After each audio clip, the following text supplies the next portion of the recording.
कल हमने स्टार्ट किया था सॉलिड स्टेट। लास्ट टॉपिक क्या किया था बताएं? आइसोमॉर्फिज्म।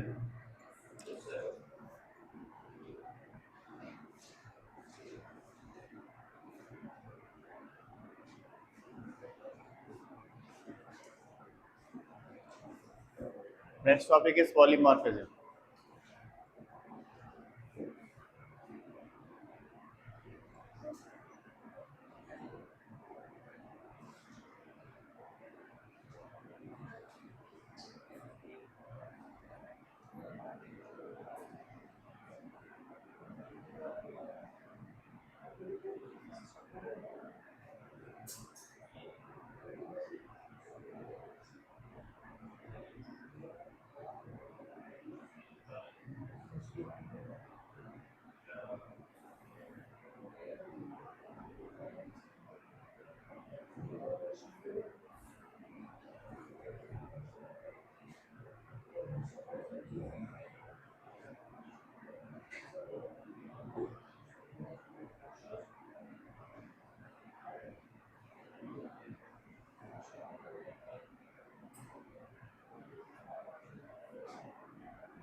ये जो पॉलीमॉर्फिज्म है ना, ये आइसोमॉर्फिज्म का अपोजिट है।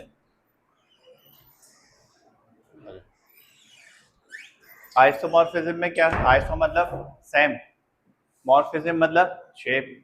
तो अब इसमें क्या है? पॉली मतलब मेनी, पॉली का मतलब मेनी, मॉर्फिज्म मतलब शेप।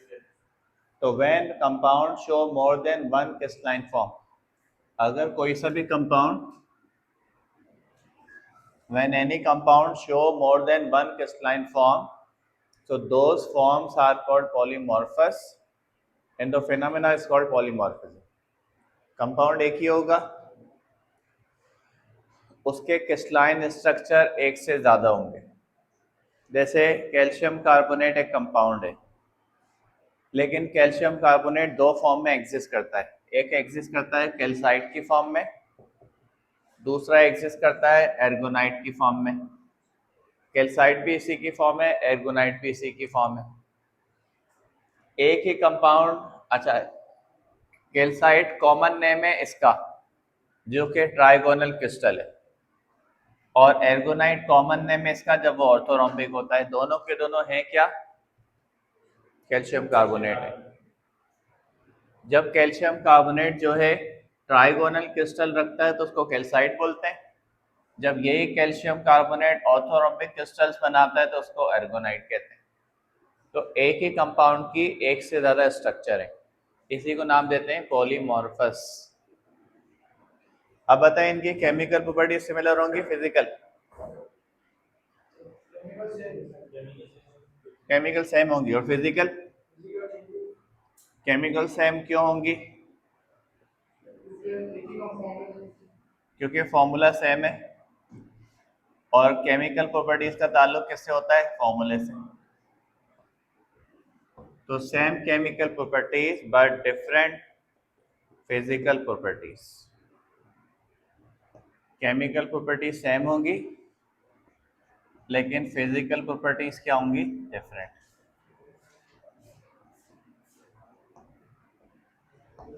ठीक है, अच्छा बताएं, नेक्स्ट टॉपिक है एलोट्रॉपी। तो बताएं एलोट्रॉपी में और पॉलीमॉर्फिज्म में क्या फर्क है?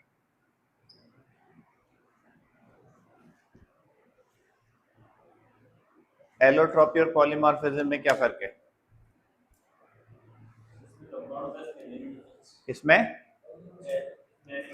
सही है, good. When any element show more than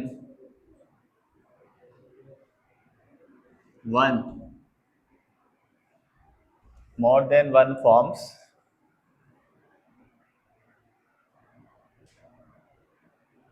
so those forms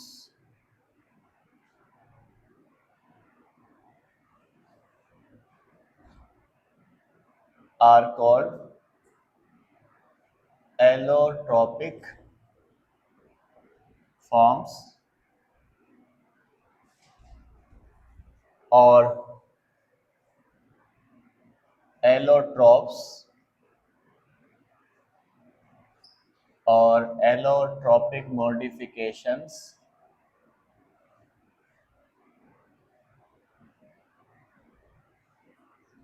and phenomena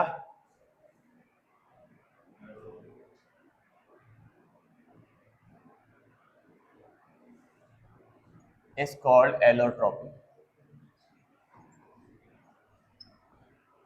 ठीक है, ये बात समझ आ गई? कोई सा भी एलिमेंट जब एक से ज्यादा फॉर्म शो करेगा एलिमेंट, तो एलोट्रॉपी कहेंगे। और जब कोई कंपाउंड एक से ज्यादा फॉर्म शो करेगा पॉलीमॉर्फिज्म कहेंगे। जैसे ऑक्सीजन,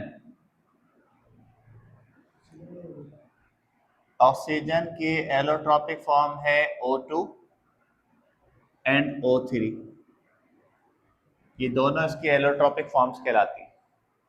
ऑक्सीजन की दो एलोट्रॉपिक फॉर्म है। ऑक्सीजन दो फॉर्म में एग्जिस्ट करता है, हमारे एनवायरनमेंट में किस फॉर्म में? O2, और एनवायरनमेंट से ऊपर ओजोन O3। इसी तरीके से कार्बन, डायमंड भी कार्बन की एलोट्रॉपिक फॉर्म है, ग्रेफाइट भी कार्बन की ही फॉर्म है, और तीसरी फॉर्म है बकीबॉल्स।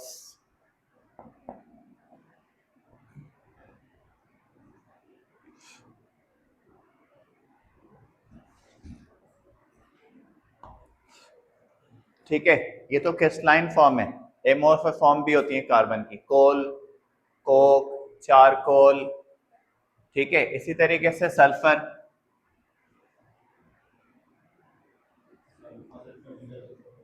सल्फर की फॉर्म है रोम्बिक सल्फर, रोम्बिक सल्फर। दूसरी है मोनोक्लिनिक सल्फर। एक इसकी एमॉर्फस फॉर्म भी होती है प्लास्टिक सल्फर, वो एमॉर्फस होती है। रोम्बिक सल्फर को अल्फा सल्फर भी कहते हैं, अल्फा। इसको बीटा सल्फर भी कहते हैं। तो ये क्या कहलाएंगे इसकी एलोट्रॉपिक फॉर्म्स। ये एलोट्रॉपिक फॉर्म्स, इनकी कौन सी प्रॉपर्टीज सिमिलर होंगी? सेम केमिकल प्रॉपर्टीज,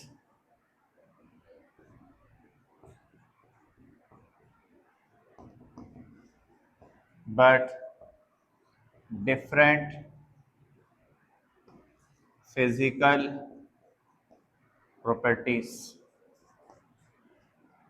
इसकी भी केमिकल प्रॉपर्टीज सेम होती हैं, क्योंकि इन सब का सिंबल क्या होगा? कार्बन का सिंबल क्या होगा? सी होगा, चाहे वो कोल हो, चाहे वो डायमंड हो, चाहे वो ग्रेफाइट हो।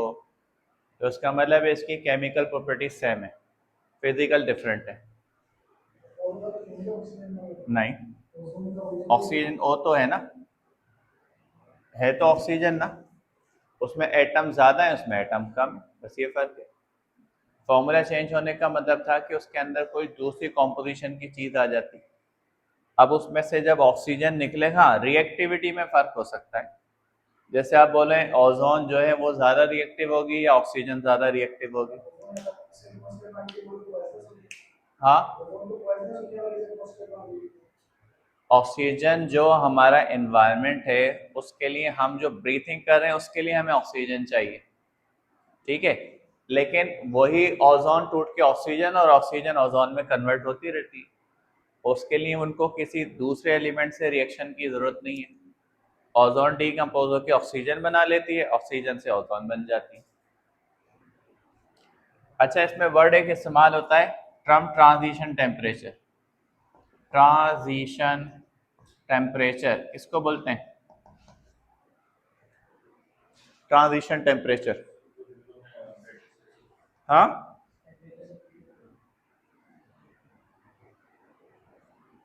Intermediate temperature,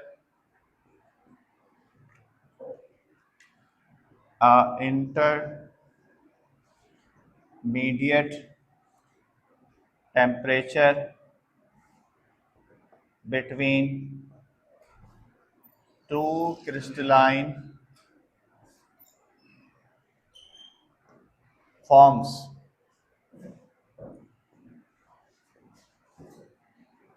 at which both forms coexist is called transition temperature। आप दोनों आज साथ नहीं है? अब देखें, एक होता है rhombic sulphur, rhombic sulphur. Rhombic sulphur को अगर हम हीट करें और टेम्परेचर 95.5 डिग्री सेल्सियस से ऊपर चला जाए तो रोम्बिक कन्वर्ट होने लगता है मोनोक्लिनिक सल्फर में। Monoclinic sulphur. और अगर रोम्बिक सल्फर को, मोनोक्लिनिक को वापस कूल कर लें, सपोज करें टेम्परेचर हो गया 100, अब उस वक्त वो मोनोक्लिनिक है। अब हम उसको वापस कूल कर लें और टेम्परेचर 95.5 से बिलो चला जाए तो वापस से वो मोनोक्लिनिक पे किस में कन्वर्ट होना शुरू हो जाएगा? रोम्बिक में। तो इस टेम्परेचर को नाम देंगे ट्रांजिशन टेम्परेचर। ये वो टेम्परेचर है जिस पर दोनों स्टेट एग्जिस्ट करती हैं। रोम्बिक मोनोक्लिनिक में कन्वर्ट होना शुरू होता है या मोनोक्लिनिक रोम्बिक में कन्वर्ट होना शुरू होता है। इस टेम्परेचर को नाम देते हैं ट्रांजिशन टेम्परेचर। सही है, नोट करें।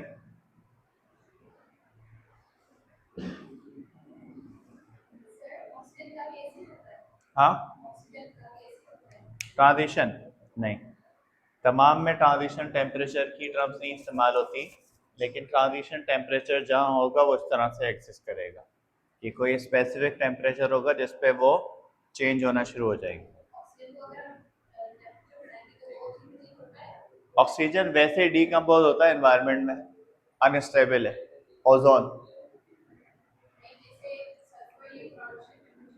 हाँ, मैं वही कह रहा हूँ कि उसका कोई टेम्परेचर जैसे बुक में भी मैंने नहीं पढ़ा, और हो सकता है किसी दूसरी बुक में उसका जिक्र हो। सिर्फ सल्फर का जिक्र है कि सल्फर जो है वो इस तरह से ट्रांजिशन टेम्परेचर रखता है।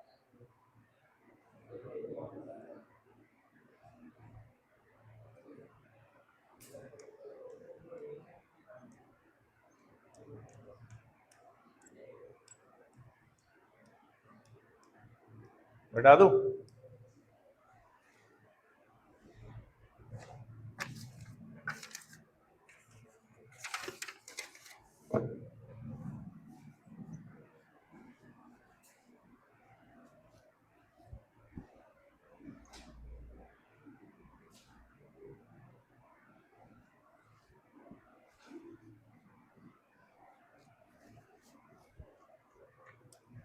इसके बाद है crystal growth when saturated solution of any crystal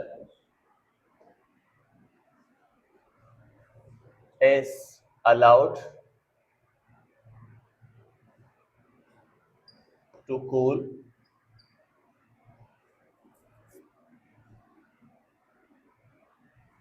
the crystals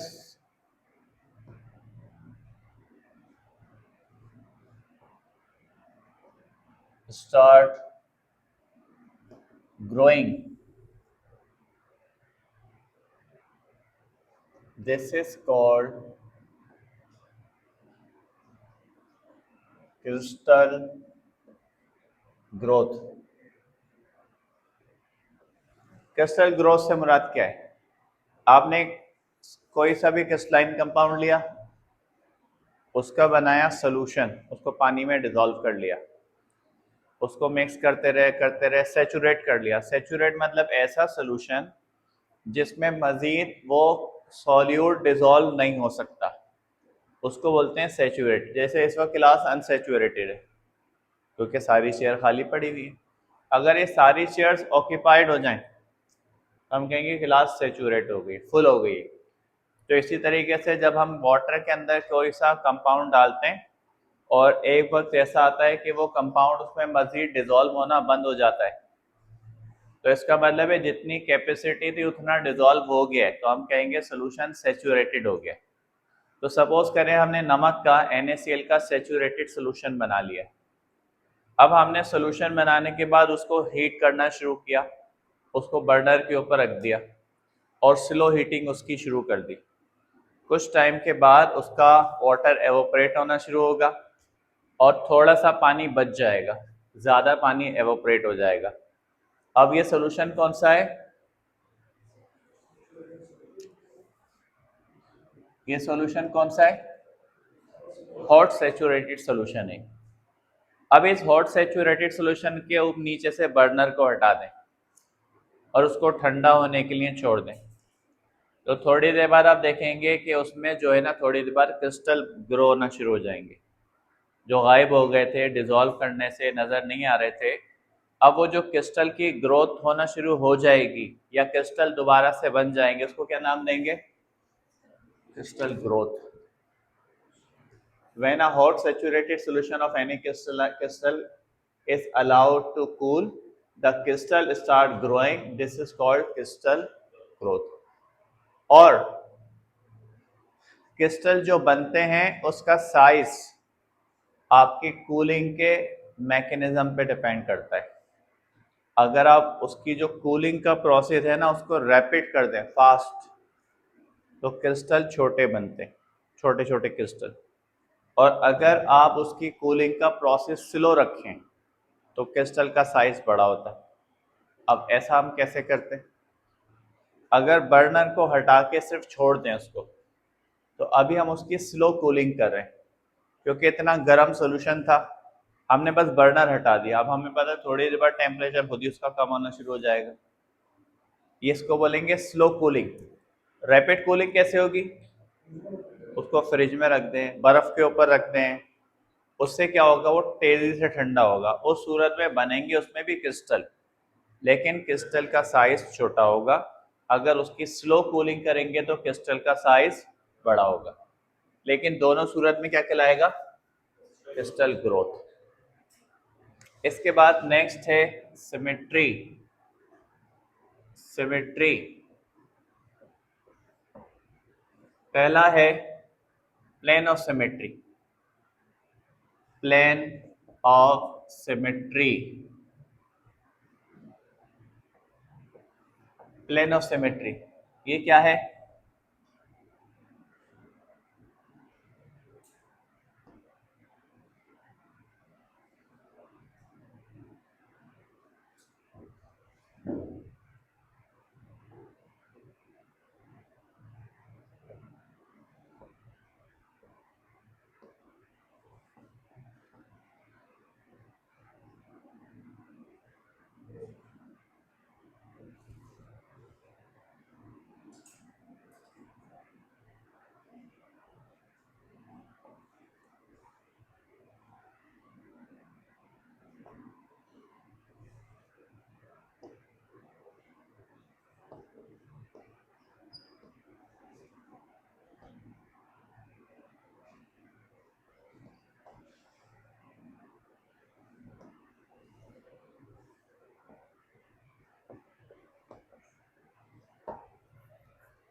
An imaginary plane which divide a crystal into two halves that both halves looks like mirror image to each other is called plane of symmetry.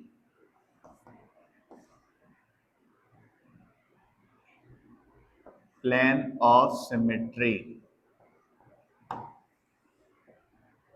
Axis of symmetry.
अस्सलाम वालेकुम। चल रही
हम्म, देखें सबसे पहले plane of symmetry. Plane of symmetry का मतलब है कि आप इसको इस तरह से कट करें कि ये दोनों इक्वल हाफ में डिवाइड हो जाए और उसके वो दोनों पार्ट्स एक दूसरे का मिरर इमेज दिखें। तो हम इसको देखें कैसे डिवाइड करेंगे। यहाँ से अगर मैं इसको यहाँ से डिवाइड कर दूँ बीच में से पूरा, तो इधर वाला हिस्सा और इधर वाला हिस्सा दोनों क्या दिखेंगे, मिरर इमेज। इसको कहेंगे प्लेन ऑफ सिमेट्री। लेकिन ये ज़रूरी नहीं था आप इसको ऐसे करते, ऐसे भी कर सकते थे और ऐसे भी कर सकते थे, तो बल्कि इवन ऐसे भी कर सकते हैं। ये भी प्लेन ऑफ सिमेट्री है। ज़रूरी नहीं कि सीधी लाइन बनाए, अगर हम इसको यहाँ से भी क्रॉस करेंगे तो भी दोनों साइड एक जैसे देखेंगे, तो इसको नाम देंगे प्लेन ऑफ सिमेट्री। ठीक है। अच्छा, प्लेन ऑफ सिमेट्री के बाद दूसरा कौन सा है, सेंटर ऑफ सिमेट्री। हाँ, axis of symmetry. Axis of symmetry ये बीच वाली लाइन है, ब्लू वाली। अब देखें ये इसके यहाँ से लेके यहाँ तक लाइन मैंने पकड़ी।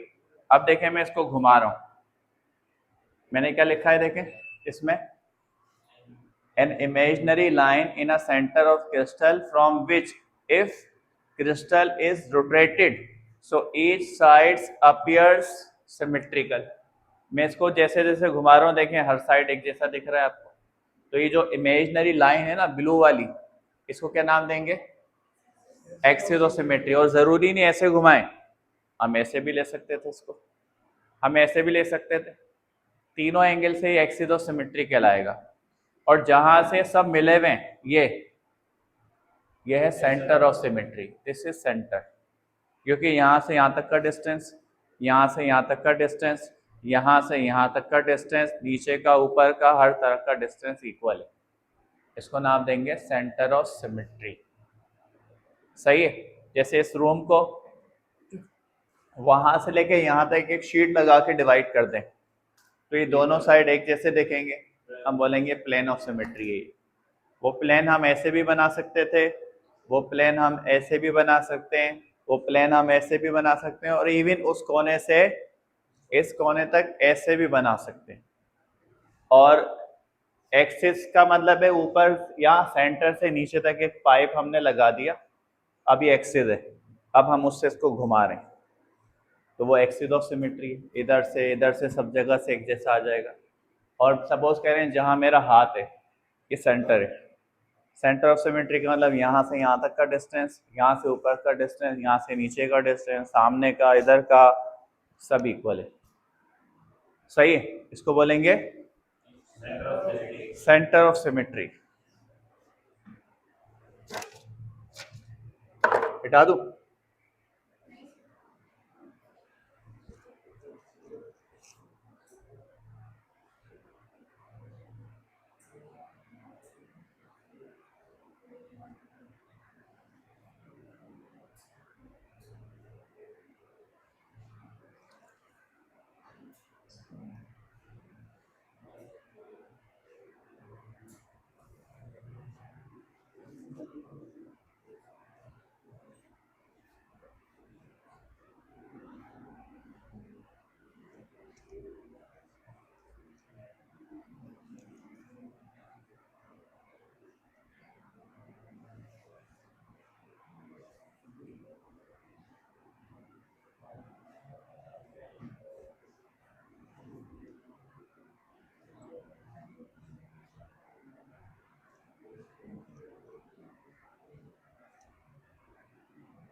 अब है कैलकुलेशन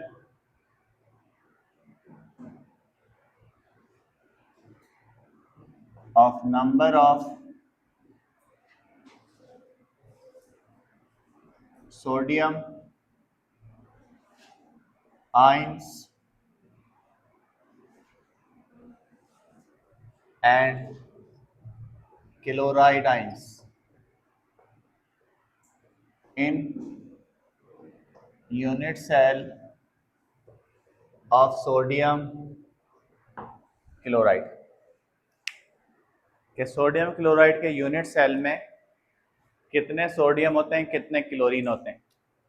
इसके लिए आपको पता हो कि कौन कौन सी टर्म्स आपको क्लियर होनी चाहिए। सबसे पहली टर्म है, इसमें जो आपको पता होनी चाहिए वो है कॉर्नर्स। पहले है calculation of sodium chloride, calculation of chloride ion. There are 8 chloride ions at the corners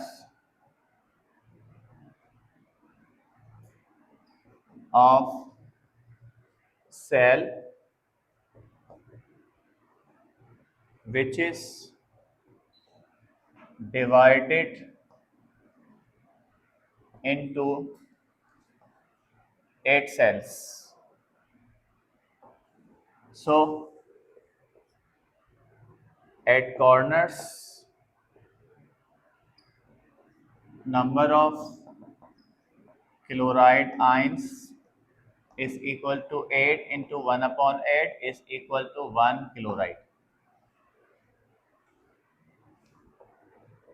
There are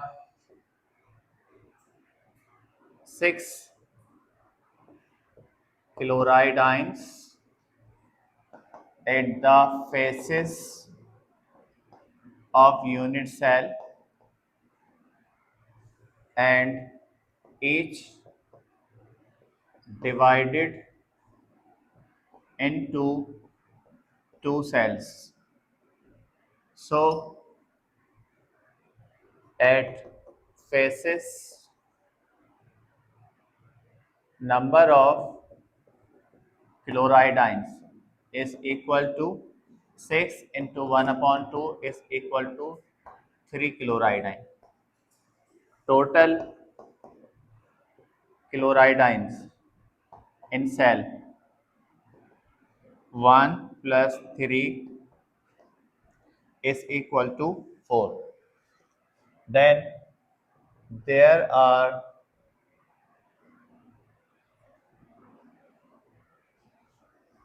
there are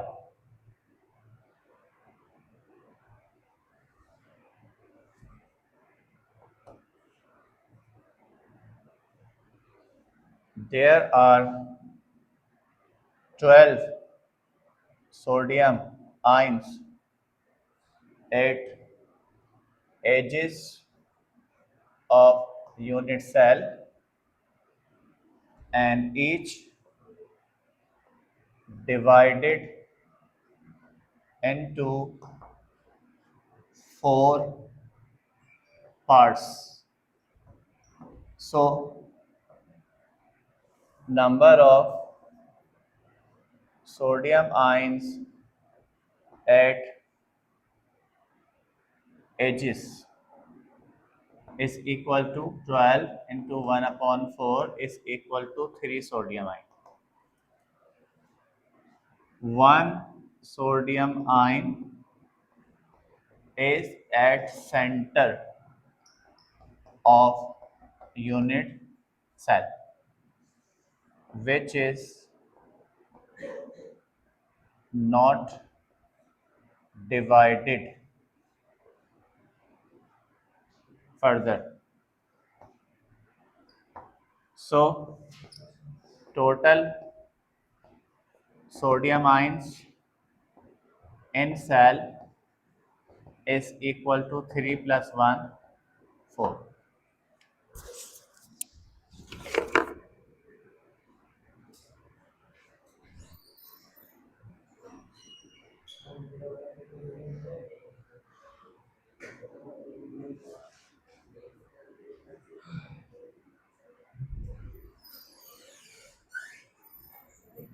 ठीक है, अब देखें, अब कैलकुलेशन कर रहे हैं। पहले आपको पता हो कि एज किसको बोलते हैं, फेस किसको बोलते हैं। जैसे ये यूनिट सेल है, बताएं इसके कितने फेस हैं। 6 फेसेस हैं, इसके फेसेस 6 हैं। इसके कॉर्नर्स कितने हैं, दस बारह की वो चल रहा है क्या ये के सामने 12 32 कॉर्नर्स है। चलिए काउंट करके देखते हैं। इधर देखें, इधर काउंट कर रहे हैं। ये एक कॉर्नर, ये दूसरा कॉर्नर, ये तीसरा, ये चौथा, पांचवा, छठा, सातवां, आठवां।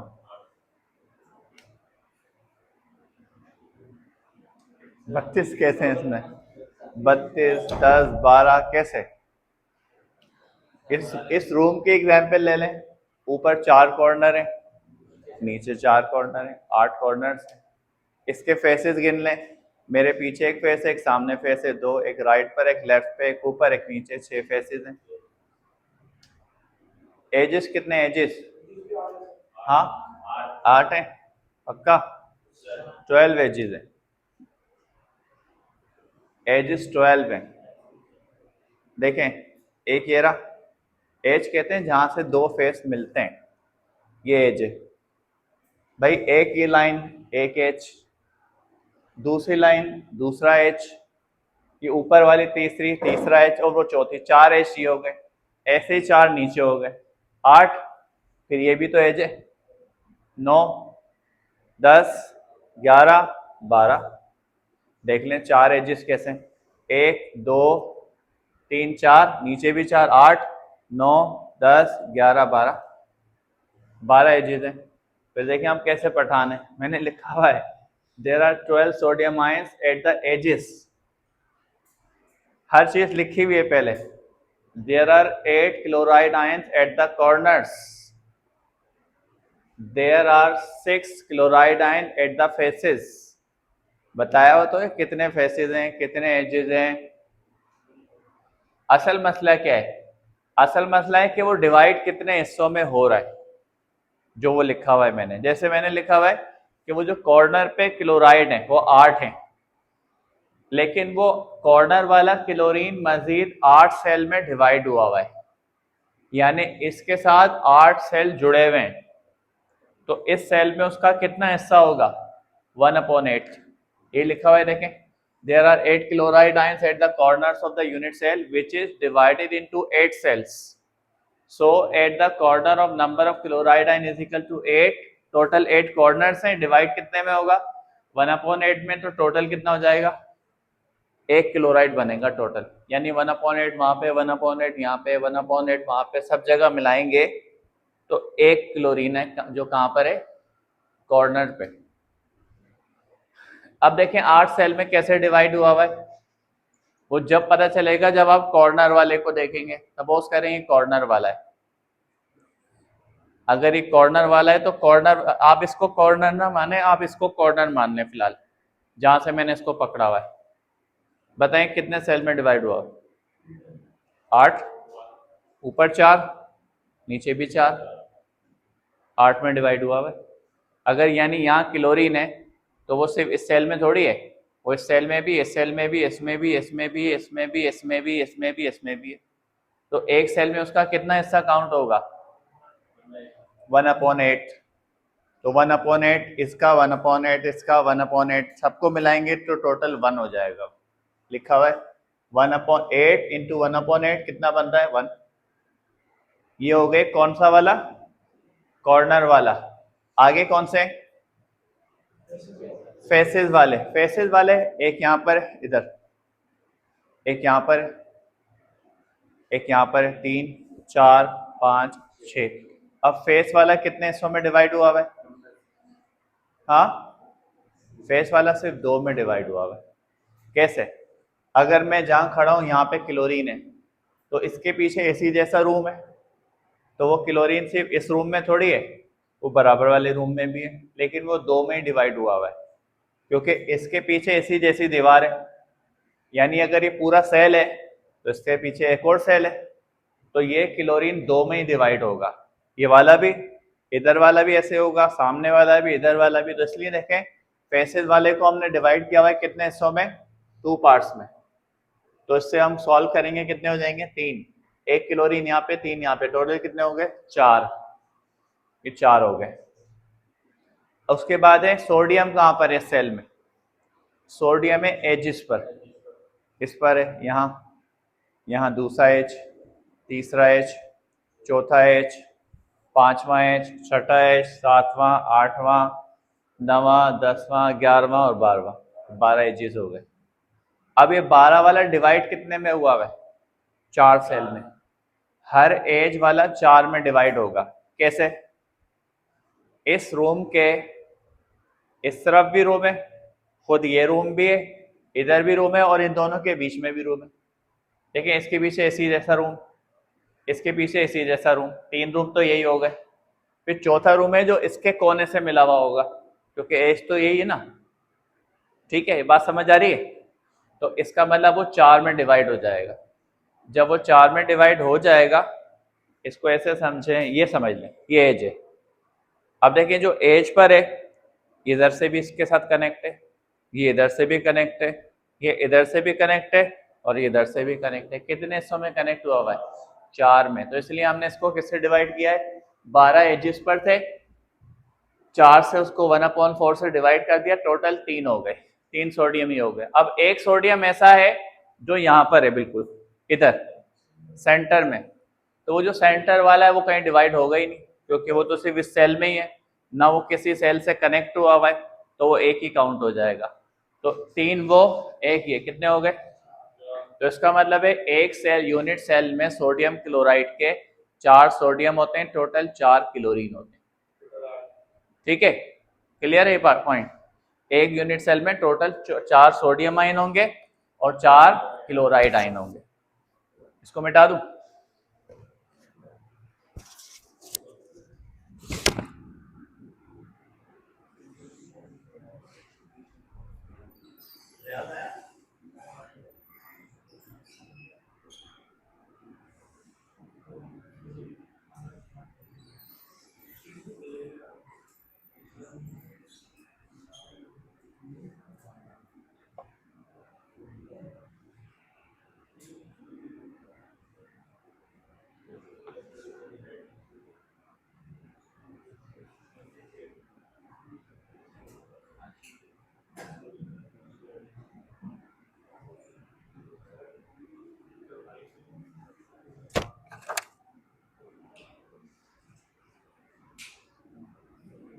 अब पढ़ेंगे types of crystals,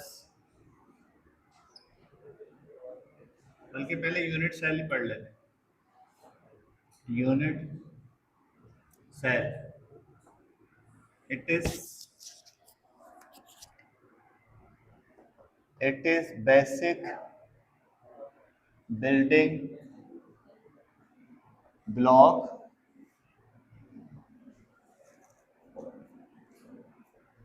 of any crystal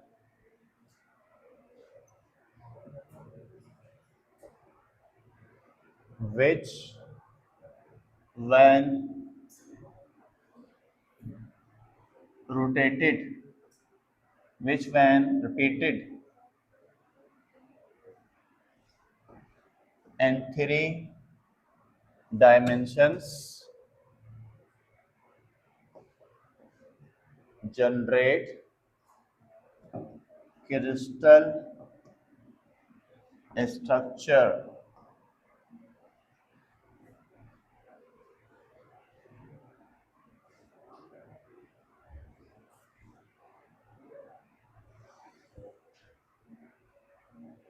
Unit cell has number 1 length of edges,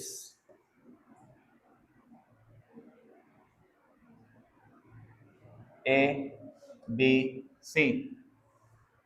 Number 2 angles between edges, edges को आप कह लें sides,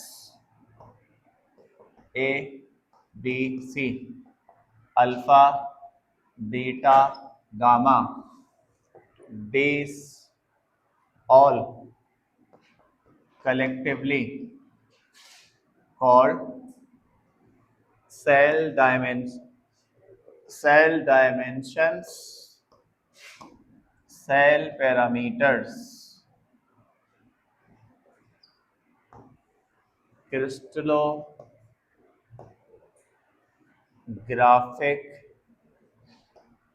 एलिमेंट्स। ठीक है, कोई सा भी जो यूनिट सेल है वो ऐसा होगा। देखें, अभी मैंने कहा था यूनिट सेल को आप समझ लें जैसे ये हमारा रूम, ये रूम एक यूनिट सेल है। तो उसके कितने साइड्स हैं? इसके 3 साइड्स हैं। एक लेंथ को रिप्रेजेंट करेगा, एक ब्रेथ को, एक हाइट को। लेंथ ऑफ एजेस का मतलब है 3 साइड, 3 एजेस, 3 लेंथ है। देखें ये वाली लेंथ, मैं बोलूँ ये लेंथ जो है ना इसकी हाइट है, और यहां से लेके वहां तक इसकी लेंथ है, और ये मैं कह दूं उसका ब्रेथ है। तो 3 हो गई, लेंथ, ब्रेथ और हाइट। ठीक है, एक ये है फ्रंट पे देखें हाइट, एक ये है लेंथ, एक ये है ब्रेथ। इनको 3 इसलिए मान लो कि जो 3 यहाँ पर है वही 3 यहाँ पर है, वही 3 यहाँ पर है, वही 3 यहाँ पर है, सब जगह एक जैसी होंगी। तो एक लेंथ हो गई, एक ब्रेथ हो गई, एक हाइट हो गई। एंगल भी 3 है। एंगल 3 कैसे? एक इसके और इसके बीच में, एक इसके और इसके बीच में, और एक इसके और इसके बीच में। जो 3 एंगल यहाँ है वही 3 वहां है, वही 3 वहां है, वही 3 वहां है, सब जगह वही 3 एंगल। एंगल को किससे शो करेंगे? Alpha, beta, gamma. साइड्स को किससे शो करेंगे? एबीसी। इन सब को मिला के नाम देते हैं सेल डायमेंशंस, या सेल पैरामीटर्स, या क्रिस्टलोग्राफिक एलिमेंट्स। इसको बोलते हैं यूनिट सेल। हाँ, एंगल्स डिपेंड करेंगे यूनिट सेल की टाइप पर। जब से अभी हम पढ़ेंगे कौन कौन से टाइप के सिस्टम होते हैं।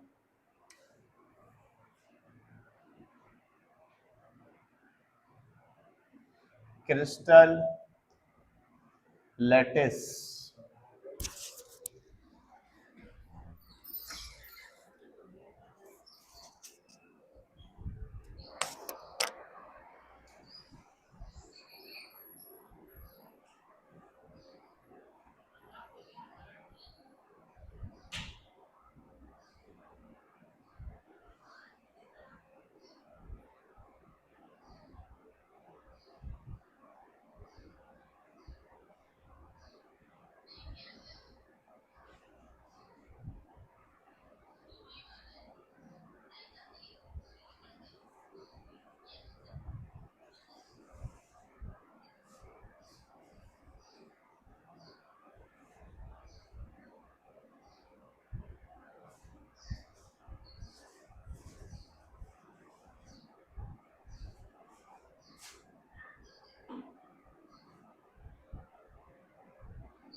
फिर चेक कर लियो।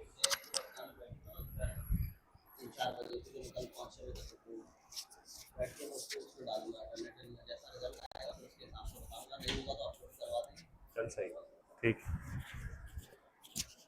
धन्यवाद क्या है?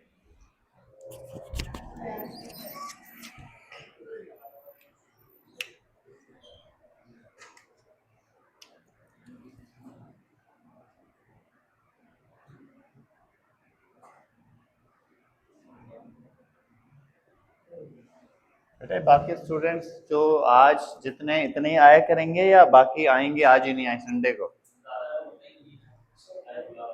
हैं? मैसेज कर दिया और कैसे पता चलेगा? कंप्यूटर वाले तो अलग है ना, केमिस्ट्री में भी इतने थोड़ी होते हैं, ज्यादा ही होते हैं। आप बताएं। अब ये सब नहीं आएंगे पेपर में? हाँ, लगता है, आपको पता नहीं है।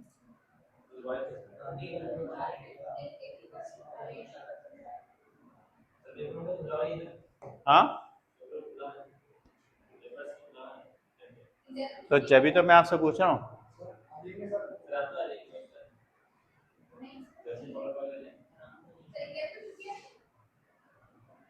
किसकी? देखिए मैंने आपको बताया था कि इसमें अगर ऑफ करेंगे तो फिर आपको ऑनलाइन क्लासेस लेना पड़ेंगी। हाँ, एग्जाम के लिए पढ़ना पड़ता है।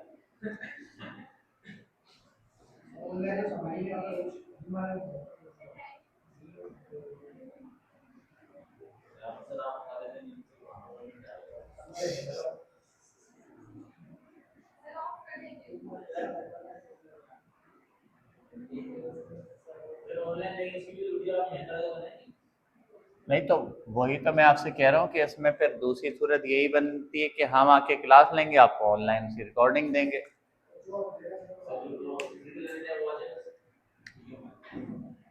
क्योंकि आपको वो लाइव नहीं मिलेगी क्लास, रिकॉर्डिंग मिलेगी अगर ऑनलाइन भी होगी।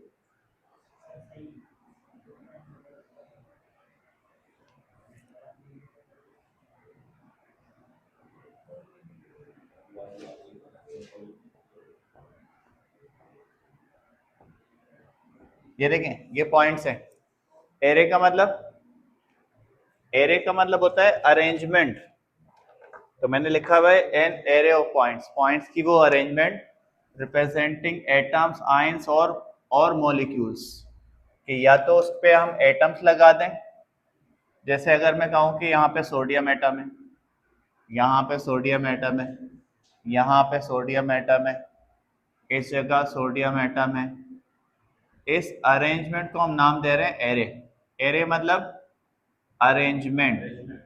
अब इस अरेंजमेंट पे मैंने लगा दिया सोडियम, यहाँ क्लोराइड्स, क्लोराइड्स, क्लोराइड, क्लोराइड, ये। तो an array of points, points की वो अरेंजमेंट रिप्रेजेंटिंग एटम्स, आयंस और molecules is called crystal lattice. Crystal lattice का मतलब ये कि ये पॉइंट की ऐसी अरेंजमेंट है जिसका मतलब है कि इस जगह पर या तो कोई एटम आ जाएगा अगर वो कोई एटॉमिक क्रिस्टल है, अगर वो कोई आयनिक क्रिस्टल है तो इस पॉइंट पर आयन होगा, अगर वो कोई मॉलिक्यूलर क्रिस्टल है तो उस पॉइंट पर मॉलिक्यूल होगा। अब सोडियम के कितने साइड पर क्लोराइड होगा? 6 साइड, 6 पर। जैसे ये सोडियम है बीच में, ये रहा, इधर क्लोरीन, इधर क्लोरीन, फ्रंट पे, बैक पे, ऊपर, नीचे। तो हर सोडियम के 6 साइड पर क्लोराइड होगा, हर क्लोराइड के 6 साइड पर सोडियम होगा। तो हम इसको नाम देंगे, इसका क्रिस्टल लैटिस है किसका? सोडियम क्लोराइड का। फिर लैटिस एनर्जी क्या होगी? What is lattice energy? Lattice energy amount of energy released, amount of energy released when 1 mole of ions arrange themselves arrange themselves in the form of crystal lattice.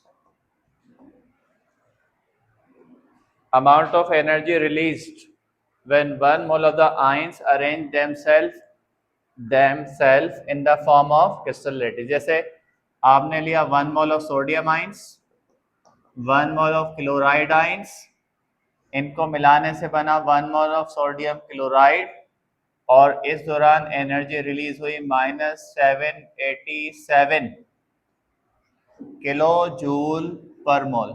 ये क्या कहलाएगी इसकी lattice energy. Lettuce energy का किस पे depend करती है, factors कौन से जी? Number 1 size of ion. Size of ion के साथ लेटिस एनर्जी का रिलेशन क्या होगा? Direct, inverse? इनवर्स।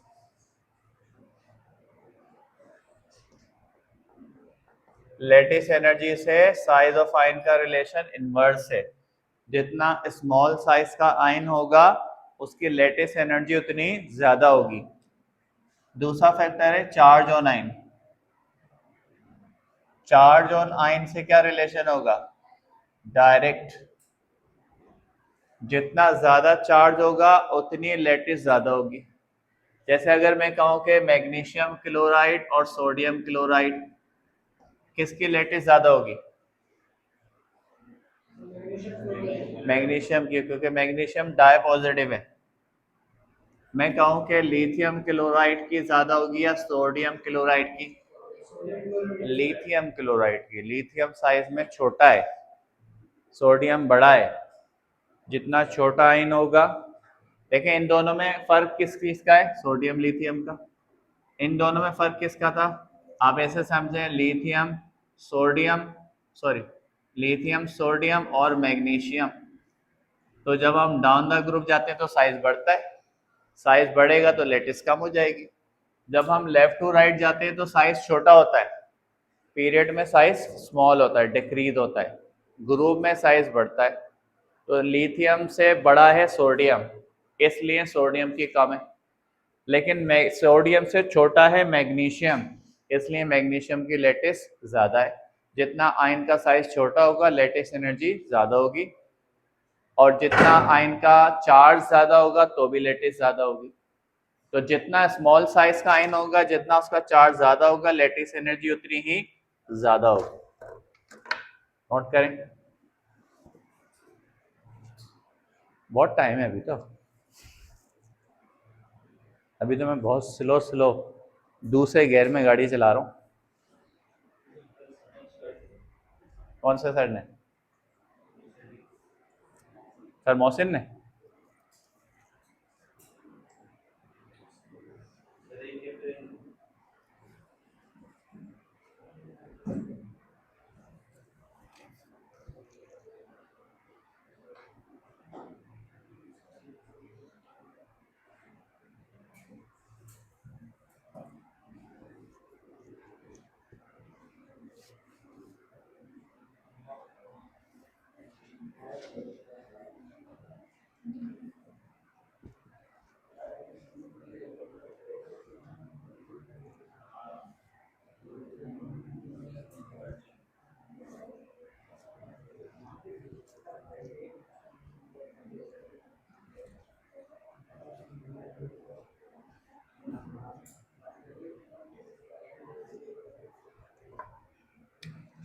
इसके बाद है क्रिस्टल सिस्टम।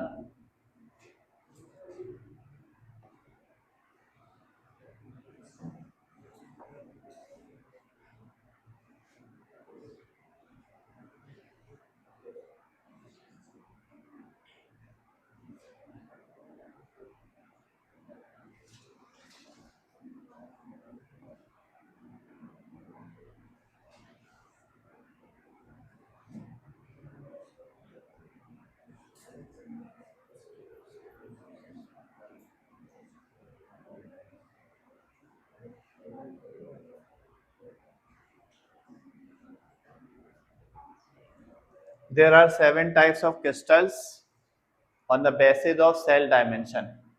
सेल डायमेंशन के हिसाब से क्रिस्टल की 7 टाइप्स है।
ये 7 टाइप्स है क्रिस्टल की सिस्टम की। 7 टाइप्स है, cubic crystal, tetragonal crystal, orthorhombic crystal, trigonal crystal, trigonal का दूसरा नाम rhombohedral, hexagonal crystal, monoclinic crystal, triclinic crystal. 7 types है।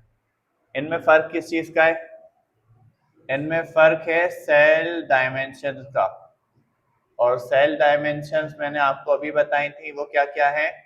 लेंथ ऑफ एजेस और एंगल्स बिटवीन एजेस।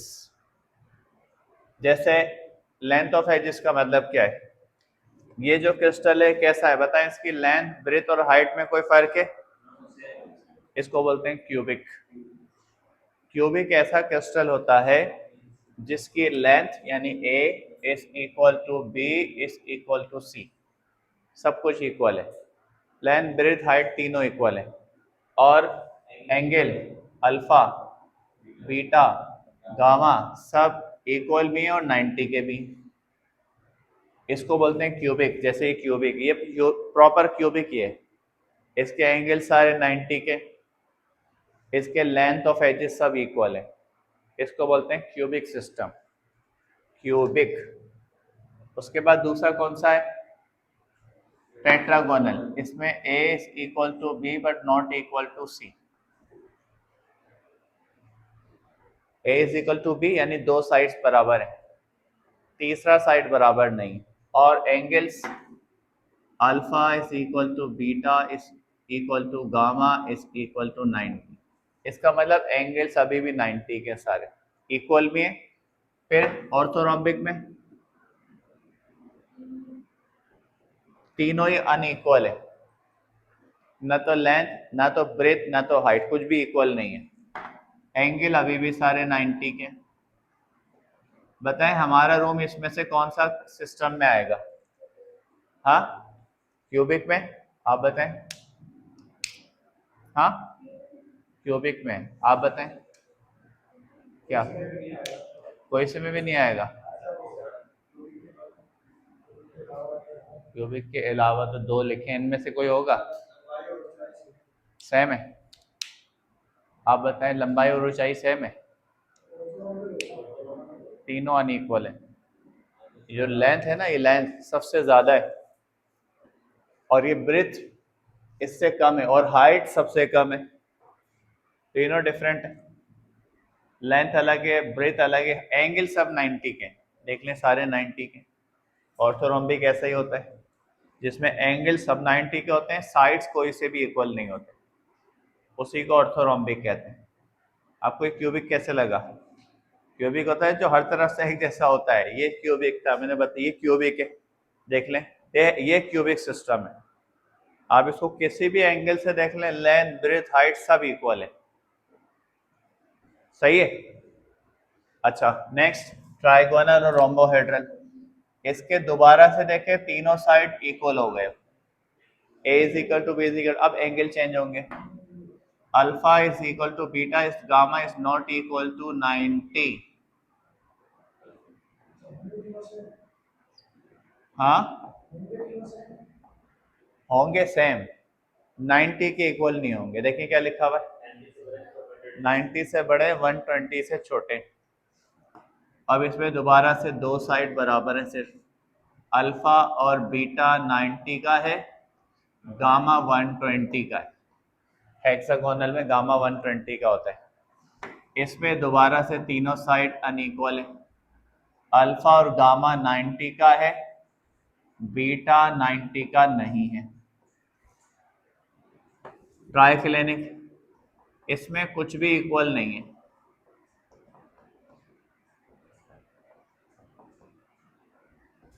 ट्राइक्लिनिक ना आपस में इक्वल है, ना एंगल्स इक्वल है, ना साइड्स इक्वल है। इसको बोलते हैं ट्राइक्लिनिक। तो सबसे कम सिमेट्री किसमें? ट्राइक्लिनिक में, उसमें कुछ भी सेम नहीं है। और सबसे ज्यादा सिमेट्री किसमें? क्यूबिक में। क्यूबिक देखें ऐसा है, दिखने में ऐसा दिखेगा क्यूबिक। क्यूबिक है जिसकी लेंथ ब्रेथ और हाइट इक्वल होगी।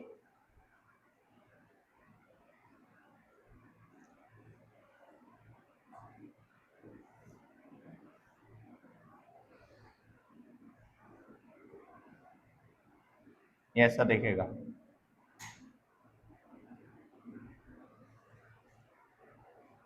ये ऐसा दिखेगा।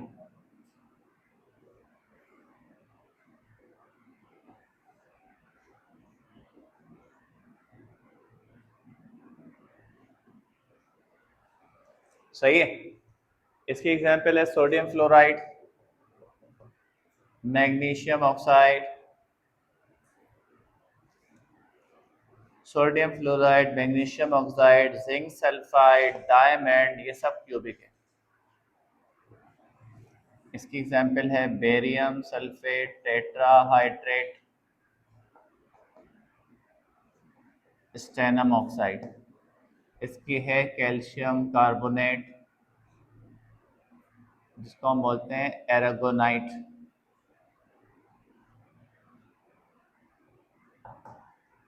या फिर पोटाशियम नाइट्रेट। इसकी एग्जांपल है कैल्शियम कार्बोनेट जो कि कैल्साइट होता है, कैल्साइट या पोटाशियम नाइट्रेट होगा इसमें। इसकी एग्जांपल है ग्रेफाइट। इसकी एग्जांपल है copper sulphate pentahydrate, copper sulphate pentahydrate, potassium dichromate.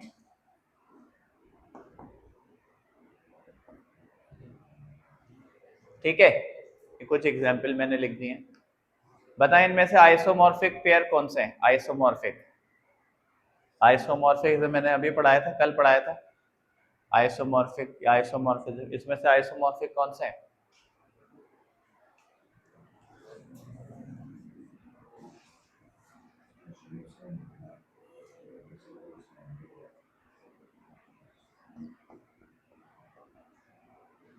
जी,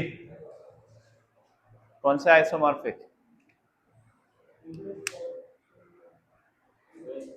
आइसोमॉर्फिक ये नहीं होगा, 1 2 3 इस तरह। चलें इसको नोट कर, बाद में बताता हूँ।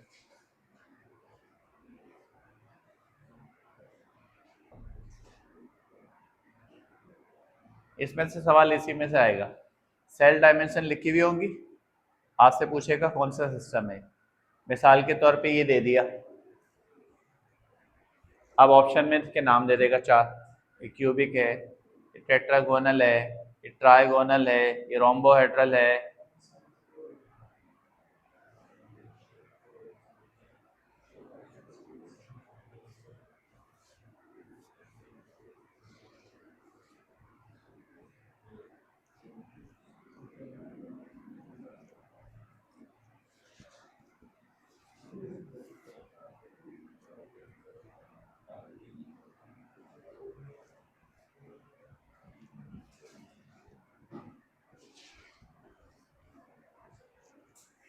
उसके बाद नेक्स्ट है टाइप्स ऑफ क्रिस्टल्स।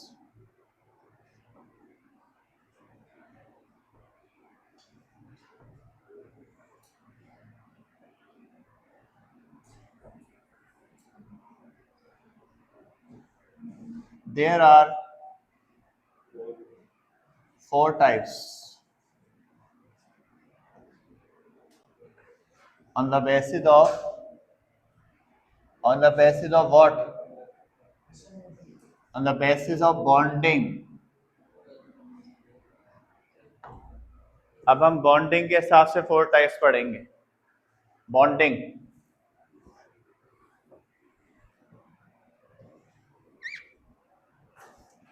पहली टाइप है metallic crystal.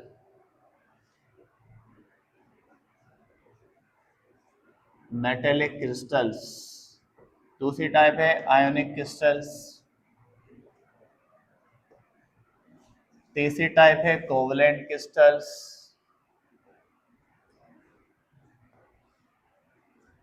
Then molecular crystals.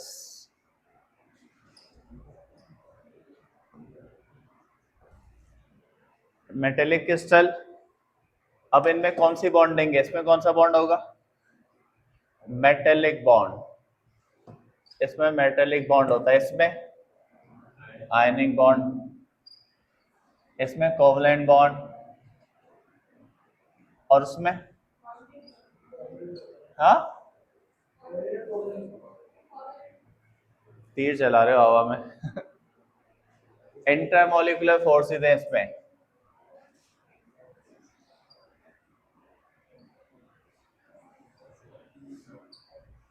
और आमतौर पे इंटरमोलिकुलर फोर्सेस कौन कौन सी होती हैं? लंदन फोर्सेस, हाइड्रोजन बॉन्डिंग, और लंदन फोर्सेस को और क्या बोलते हैं? Van der Waals forces. इसको वंडरवाल फोर्सेस भी कहते हैं। वंडरवाल, इसकी एग्जाम्पल है, एग्जाम्पल ऑल मेटल्स। इसकी एग्जाम्पल है सोडियम क्लोराइड, पोटाशियम क्लोराइड।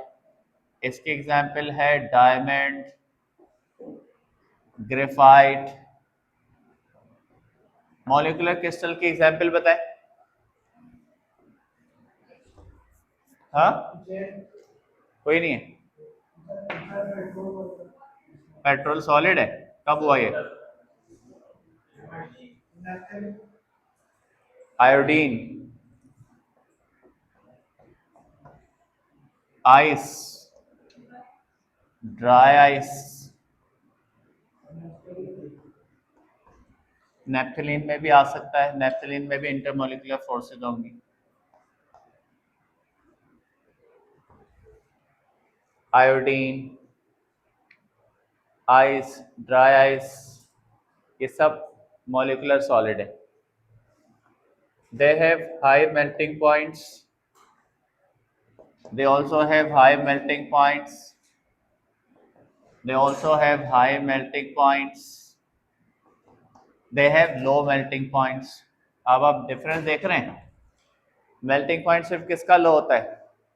सिर्फ मॉलिक्यूलर का, क्योंकि उसमें जो फोर्स है ना वो सबसे वीक है। इंटरमॉलिक्यूलर फोर्स इन सबसे वीक है। मेटेलिक से, आयोनिक से, कोवलेंट से सबसे वीक है। इनमें लस्टर होता है। लस्टर मतलब शाइनी सरफेस, चमकदार। ये मेलेबल है। मेलेबल मतलब इनके शीट्स बनाई जा सकती हैं, sheets. They are ductile. Ductile का मतलब इनके वायर्स बनाए जा सकते हैं। गुड कंडक्टर, गुड कंडक्टर क्या अपने अंदर से कंडक्ट करते हैं? किस स्टेट में? हाँ, सॉलिड स्टेट में भी कर सकते हैं। क्या आपने वायर क्या लिक्विड स्टेट में लगाया हुआ है? सॉलिड स्टेट में करते हैं ये। They have brittleness, brittleness, hardness. इनमें ब्रिटल, इसमें इलास्टिसिटी नहीं होती आयनिक में। आयनिक में कोई इलास्टिसिटी नहीं है। जैसे नमक है, नमक उसका डेला है, उसको थोड़ा सा फोर्स लगाएंगे टूट जाएगा। क्या मेटल टूटता है? उसमें इलास्टिसिटी है। दे हैव, बताएं मैं, क्या आयनिक क्रिस्टल करंट पास करते हैं? कुरान आप बताएं। कुरान करते हैं भाई, पढ़ाया आयनिक बॉन्ड में। क्या हो गया? Conduct electricity in molten state और in an aqueous solution। दो स्टेट में कर सकते हैं। मोल्टेन मतलब जब वो पिघल जाए, पिघला हुआ हो, यानी इतना हीट करें नमक को कि वो मेल्ट होकर लिक्विड बना ले, तो करंट पास करेगा। या पानी में डाल दें, सोल्यूशन में से करंट पास हो जाएगा। किस स्टेट में नहीं करते ये? Not in solid state. याद रखें कि ये सॉलिड स्टेट में करंट पास नहीं करेंगे। अब बताएं कोवेलेंट क्रिस्टल में they have high refractive index. मैंने आपको उस दिन रिफ्रैक्टिव इंडेक्स का मतलब बताया था। It is the ratio of angle of incident upon angle of refraction. और इसकी एग्जांपल क्या थी? डायमंड। डायमंड की हाई रिफ्रैक्टिव इंडेक्स है। They have low density, density इनकी कम होती है कोवेलेंट की। बताएं इलेक्ट्रिसिटी कंडक्ट करते हैं? बेड कंडक्टर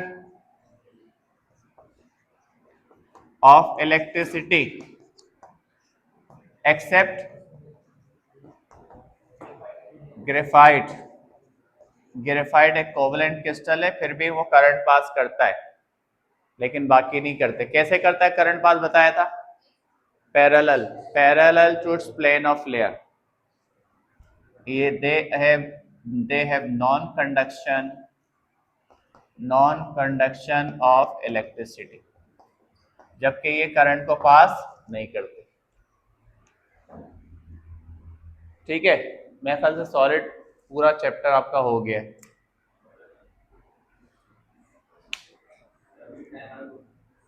हाँ, 10 मिनट हैं अभी।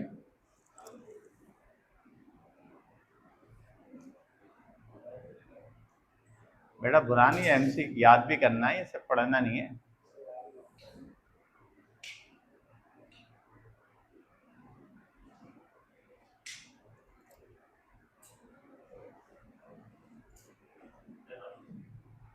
खबर बस ऑफ करूंगा फिर जाइएगा पानी पीने। हैं? किसको बुला के? नहीं, वो खुद आ जाएगा, वो पैकेज पूरा करके आ जाएगा। तो आप इतनी फिक्र क्यों कर रहे हैं? मिटा दो। उसके मिनट्स पड़े हुए थे, एक्सपायर हो रहे होंगे आज। उसने कहा पूरे कर लूँ बिला वजह। हैं?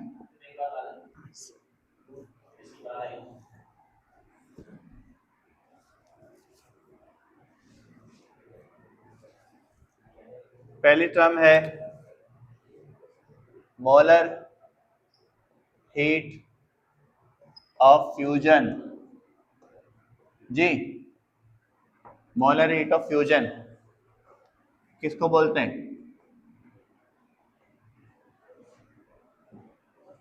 फ्यूजन का मतलब क्या होता है? हाँ, फ्यूजन का मतलब मेल्ट होना। Amount of heat required to change 1 mole of solid to liquid at its melting point। किसी भी सॉलिड का 1 मोल ले लें और उस सॉलिड के 1 मोल को लिक्विड में कन्वर्ट करने के लिए जो उसको हीट देंगे वो कहलाएगी उसकी मोलर हीट ऑफ फ्यूजन। जैसे आपने ले लिया 1 मोल ऑफ आइस, तो आइस क्या चीज है? बर्फ है। सॉलिड है बर्फ, आइस इज अ सॉलिड। तो आपने सॉलिड लिया और अब आप इसको कन्वर्ट करना चाह रहे हैं वाटर में। Water is a liquid, ice से अब लिक्विड बना रहे हैं, यानी सॉलिड से बना रहे हैं लिक्विड। इस दौरान ये जो हीट एब्जॉर्ब करेगा प्लस का 6.02 किलो जूल पर मोल, ये कहलाएगी इसकी मोलर हीट ऑफ फ्यूजन। ये मोलर हीट ऑफ फ्यूजन है आइस की, हर एक की अलग होगी। आइस के 1 मोल को मेल्ट होने, देखें ये वैल्यू यही है, सेम चेक करें, जो वैल्यू मैंने लिखी है ये कोई और है।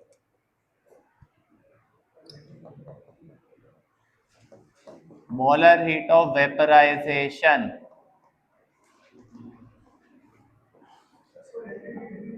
लेटेंट कहते हैं 1 ग्राम वाली को। अगर 1 ग्राम सॉलिड होगा तो कहेंगे लेटेंट, और 1 मोल होगा, जैसे आइस का 1 ग्राम यानी कि 1 ग्राम ऑफ वाटर कह लें, आइस कह लें, लेकिन आइस का 1 मोल 18 ग्राम, तो जब 1 मोल होगा तो कहेंगे molar. 1 gram amount of heat required, chapter पता है?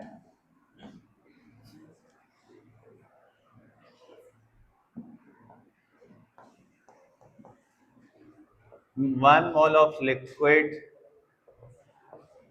to a gas at its boiling point। आपने लिया 1 मोल वाटर, इसको आप चेंज कर रहे हैं स्टीम के अंदर, इसकी वैल्यू है प्लस का 40.7 किलो जूल पर मोल।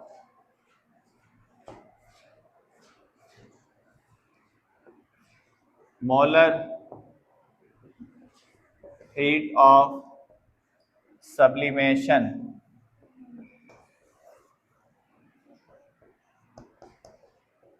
सब्लिमेशन, सब्लिमेशन किसको बोलते हैं? और अगर गैस डायरेक्ट सॉलिड में हो तो?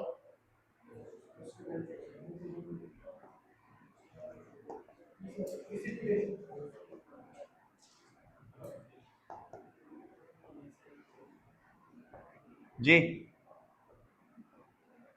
बताएं। अगर गैस डायरेक्ट सॉलिड में कन्वर्ट हो तो? जैसे सॉलिड गैस में जाएगा वो गैस वापस सॉलिड में ही आएगी।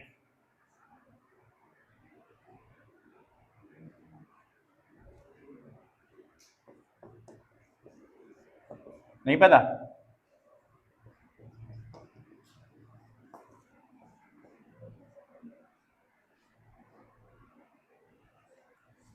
आपने लिया 1 मोल ड्राई आइस का। ड्राई आइस किसको बोलते हैं? इसको आपने हीट किया, इससे बन गई 1 मोल कार्बन डाइऑक्साइड का, लेकिन गैस, गैस।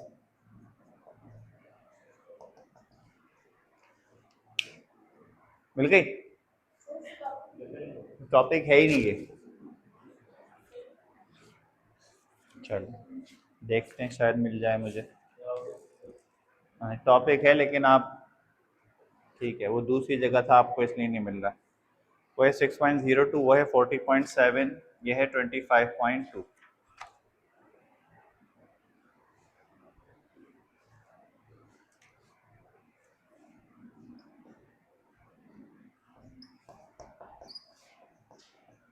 ठीक है। देखिए जब आइस कोई सा भी सॉलिड गैस में जाता है तो बोलते हैं सब्लिमेशन, और अगर वही वेपर्स डायरेक्ट सॉलिड में आते हैं उसको बोलते हैं डिपोजिशन। क्या बोलते हैं? डिपोजिशन। जैसे आपने ड्राई आइस ले ली, ये चेंज हो गई कार्बन डाइऑक्साइड की गैसियस फॉर्म में, तो कार्बन डाइऑक्साइड की गैसियस फॉर्म वापस ड्राई आइस में ही जाएगी, इसको बोलेंगे डिपोजिशन। डिपोजिशन है गैस का वापस किस में कन्वर्ट होना? सॉलिड में। अब देख लें सबकी वैल्यू दे दी। अगर 1 मोल आइस का चेंज होता है वाटर में तो इतनी हीट एब्जॉर्ब करता है, इसको बोलते हैं molar heat of fusion, solid का लिक्विड में जाना। अगर किसी लिक्विड का 1 मोल गैस में चेंज होता है, मोलर हीट ऑफ वेपराइजेशन। जैसे वाटर की मोलर हीट ऑफ वेपराइजेशन कितनी है? 40.7। अगर किसी सॉलिड का 1 मोल डायरेक्टली गैस में चेंज होता है तो उसको नाम देते हैं मोलर हीट ऑफ सब्लिमेशन।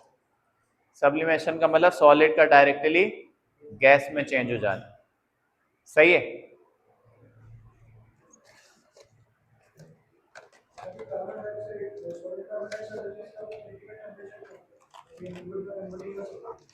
क्या? हाँ, कार्बन डाइऑक्साइड का क्रिटिकल टेम्परेचर नहीं है, वो है हाँ लिक्विफिकेशन। हाँ सही कह रहे हैं, वो टेम्परेचर है जिसपे वो लिक्विड स्टेट की तरफ जा सकती है, लेकिन कार्बन डाइऑक्साइड लिक्विड स्टेट में रहती नहीं है, वो लिक्विड से भी किस में चली